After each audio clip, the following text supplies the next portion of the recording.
Merhaba arkadaşlar, kanalıma hoş geldiniz. Bugünkü modelimizde şöyle güzel, bakın, merserize bir ipim var. İhraç fazlası bir ip. Bununla harika bir model başlayacağız. İpime uygun kullanacağım şiş 5 numara. Yazlık salaş bir örgü yapacağım için kalın şiş kullanıyorum. Dilerseniz yapım aşamalarına geçelim. Ben şöyle 2 sıra lastik olarak haroşa ördüm. Yani ters örgü ördüm 2 sıra. Hazırladım. Bu model için ilmek sayısı 6 ve 6'nın katları artı 5. Sonra 5 ilmek ekleyeceğiz. Şimdi modelimizi kurmaya başlayalım. Birinci sıra ön yüzündeyim. Modelimiz 2 sıradan oluşmakta. Kenar ilmeğimi örmeden aldım. 3 ilmek ters. 3 ilmek tersten sonra ki 3 ilmeğimizi de bir düz, bir ters, tersten sonra bir düz, 3 ters,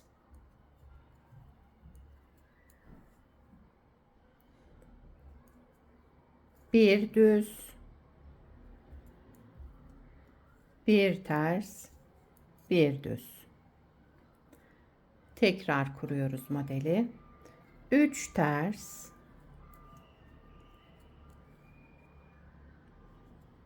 bir düz, bir ters, bir düz. 3 ters ilmekle başlamıştım. Sıra sonunda 3 ters ilmekle bitiriyorum sıramı. 1 2 3 ters ilmek ördüm. Bir de kenar ilmeğimi ördüm. Birinci sıramızı tamamladık. Yani ön yüzünde yapacağımız işlem hep bu. İkinci sıra arka yüzündeyiz. Arka yüzünde yapacağımız işlemde şimdi yapacağımız olduğu gibi devam edecek. Kenar ilmeğimi örmeden aldım. Kenar ilmeğinden sonra 3 düz ilmeğim var. Yine düz olarak ördüm. Daha sonra bir artırma, sıradaki 2 ilmeğimi, bakın bir ters bir düz ilmeğim var. Bunun ikisini bir aldım. Düz örerek tek ilmeğe düşürdüm. Tekrar sol şişimi aldım, bu çıkardığım ilmeği ve bir sonraki ilmeği de bunun tepesinden geçirdim ve bıraktım. İlmeğimi tekrar sağ şişini aldım, bu işlemden sonra bir artırma yaptım. Sağda solda artırma, ortadaki ilmekleri de kesmiş olduk yani.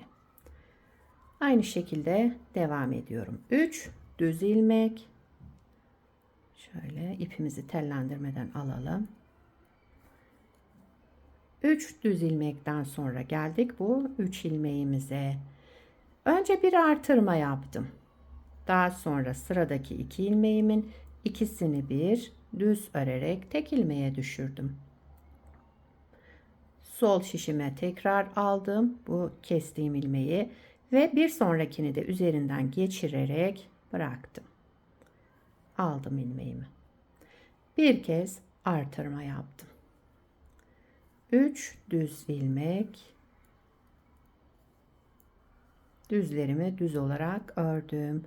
Diğer bir ters bir düz bir ters olan 3 ilmeğime geldim. Önce bir artırma yaptım.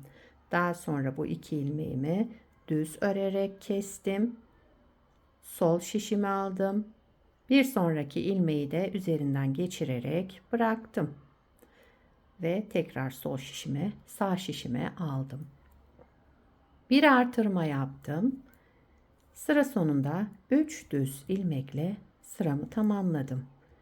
Kenar ilmeğimi de düz olarak örüyorum. Modeli bir kez kurmuş olduk. Model böyle devam edecek arkadaşlar. Gördüğünüz gibi. Yani bir kez kurunca zaten model ortaya çıkmıyor, kendini göstermiyor. İlerleyince model tam kendini gösterecek. Bir kez daha kuralım modeli. Birinci sıra ön yüzündeyiz. Modeli tekrar kuruyoruz. Kenar ilmeğimi örmeden aldım. Daha sonra 1, 2, 3 ilmek ters ördüm.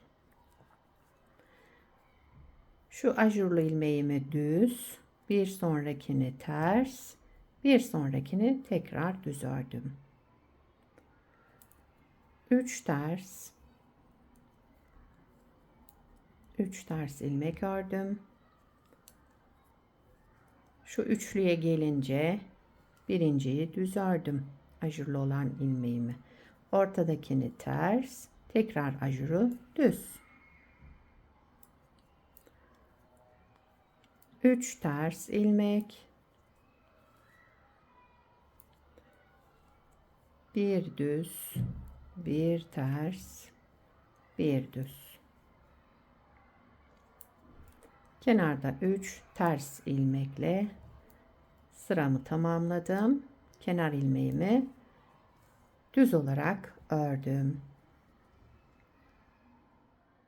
İkinci sıra arka yüzündeyim. Kenar ilmeğimi örmeden aldım. 1, 2, 3 ilmek düz ördüm.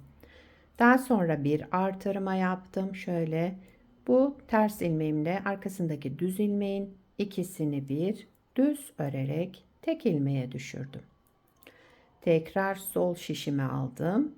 Devamındaki ilmeği de üzerinden geçirerek bıraktım. Bu ilmeğimi tekrar sağ şişime geçirdim. Bir artırma yaptım. İlmek sayımız yine aynı, eksilme olmadı.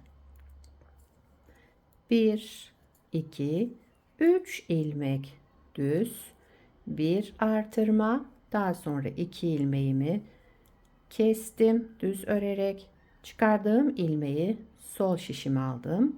Sol şişimdeki ikinci ilmeği de üzerinden geçirdim, bıraktım. Tekrar sağ şişime aldım ve bir artırma daha yaptım. 1, 2, 3 ilmek düz ördüm. Bir artırma, sıradaki 2 ilmeğimin ikisini bir düz örerek kestim. Sol şişimi aldım ve devamındaki ilmeği de üzerinden geçirerek bıraktım. Bir artırma daha yaptım. 1, 2, 3, kenar ilmeğimi de ördüm. Düz olarak sıramı tamamladım. Bakın modeli 2 kez kurmuş olduk.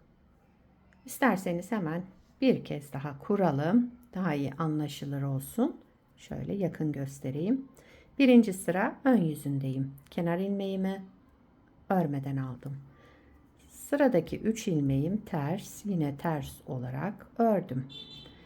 Bir düz, ajurluyu düz, bir sonraki ters, bir sonraki düz. 3 tersten sonra bir düz, bir ters, bir düz. Yine 3 ters, ters olan ilmeklerimi ters olarak ördüm. Ajurluyu düz, bu ortadakini ters, tekrar ajurluyu düz. 3 ters, bir düz, bir ters, bir düz. 3 ilmek ters ördüm. Bir de kenar ilmeğimi ördüm.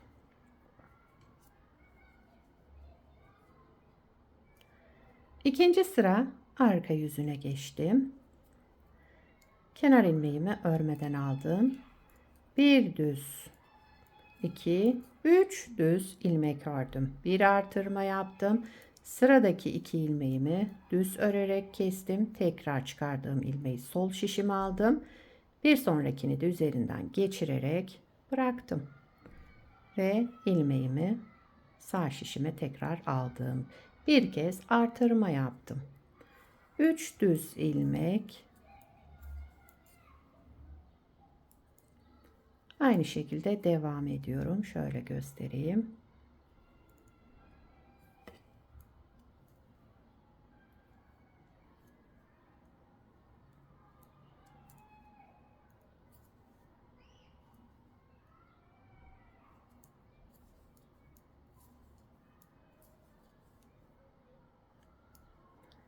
Bir artırma, sıradaki 2 ilmeğimi düz örerek kestim.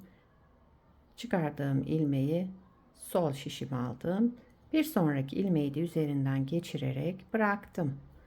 İlmeğimi aldım tekrar sağ şişime. Tekrar bir artırma yaptım. Sıradaki 3 ilmeğimi düz örerek devam ettim. Kenar ilmeğimi de düz ördüm. Arka yüzünde yapacağımız işlem de bu arkadaşlar. Modelimiz böyle devam ediyor. Bakın. Bir parça da daha önce yapmıştım. Onu göstereyim. Bunu da 5 numara şişle ördüm. İpim aynı. Sadece şişlerim 5 numara. Modelimiz her iki yüzde kullanılabilecek çift taraflı, çift yönlü modellerden. Bakın bu tarafı da gayet güzel, temiz bir görüntüsü var. Diğer tarafı da.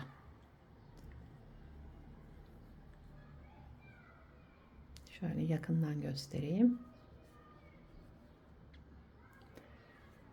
Lastik kullanmanıza gerek yok bu modelde ama isterseniz lastikli de kullanabilirsiniz. Şöyle altı dilimli dilimli kıvrılmayan bir model. Bu modelden yelek yapabilirsiniz, hırka yapabilirsiniz.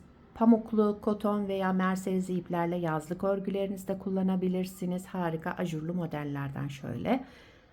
Yani her türlü örgülerinizde kullanabilirsiniz. Şal yapabilirsiniz, şala uygun iplerle. Sizler de nelerde kullanacaksınız onları yorumlarda belirtirseniz sevinirim. Evet. Beni buraya kadar izlediyseniz arkadaşlar bir beğeni yapmayı, yorum yapmayı, beni desteklemeyi unutmayın. Şimdiden hepinize teşekkürler. Bir sonraki videoda görüşmek üzere. Hoşça kalın.